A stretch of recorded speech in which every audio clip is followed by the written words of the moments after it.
महाकाल की नगरी शुक्रवार को हिंदू संगठनों की आवाज से गूंज उठी। शिवसेना, गोरक्षा न्यास, सर्व कल्याण, बजरंग दल और हिंदू प्रहरी के सैकड़ों कार्यकर्ता एक साथ बाबा महाकाल के दरबार में पहुंचे।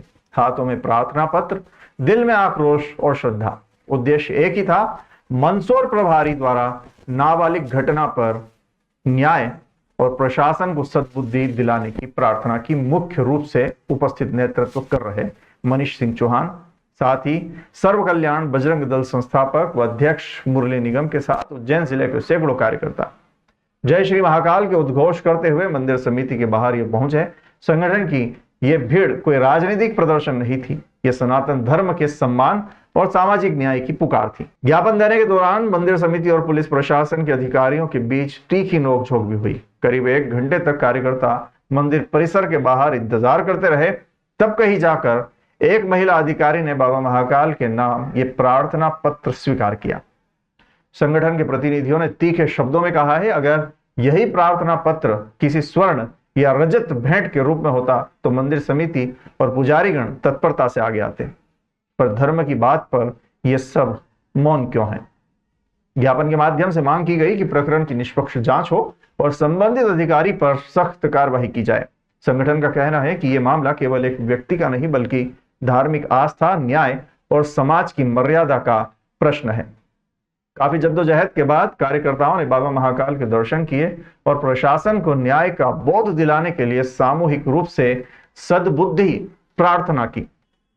ज्ञापन सौंपने के दौरान उपस्थित यहां पर कार्यकर्ता थे जिनमें हरिमाली, मुकेश कुमावत, कमल राठौर, नितेश राव, राणा जी, दिवाकर उपाध्याय, विजय पांचाल, जिला उपाध्यक्ष राहुल चावड़ा, ईश्वर कच्छावा, ऋतिक वर्मा, विशाल वर्मा, राज वर्मा, अंकित वर्मा, सोनू ललावत, कुंदन वर्मा, विक्की, कमल सिंह दरबार देवास से थे।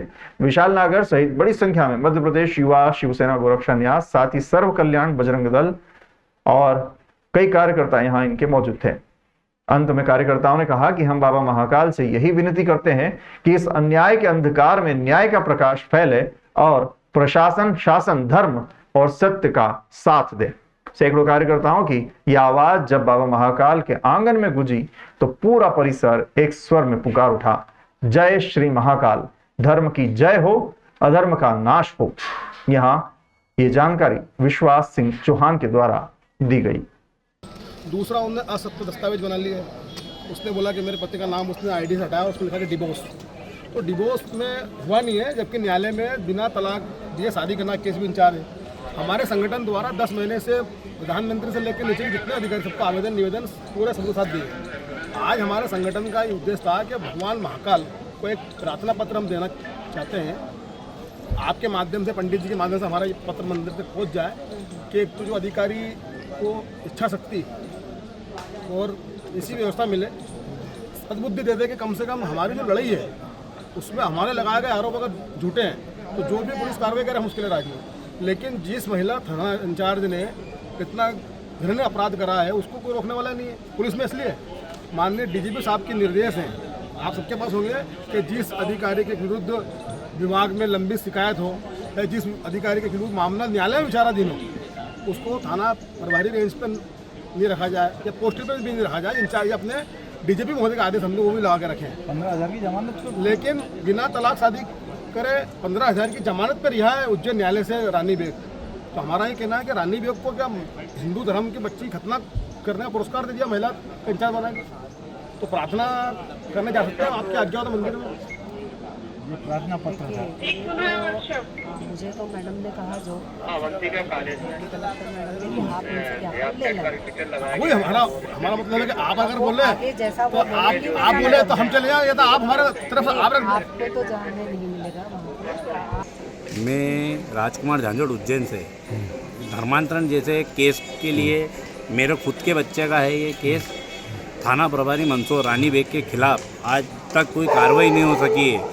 उसके लिए हमने आज ये प्रार्थना पत्र बाबा महाकाल के चरणों में संगठनों के अभाव में रखा गया था, जिसकी सूचना हमने समिति के सभी अधिकारियों को कल ही दे दी थी। फिर भी आज हमें 2-2.5 घंटे तक यहाँ खड़े रखा, कभी ये साहब आएंगे, वो साहब आएंगे। महाकाल समिति के अंदर एक भी अधिकारी ऐसा नहीं था जो इस कागज़ को लेके बाबा के महाकाल के चरणों में रख दे प्रार्थना पत्र को और सबसे बड़े दुखद विषय का बात तो यह है कि जो पुलिस प्रशासन है आज तक रानी बेग के ऊपर कोई कार्रवाई नहीं करना चाहता है।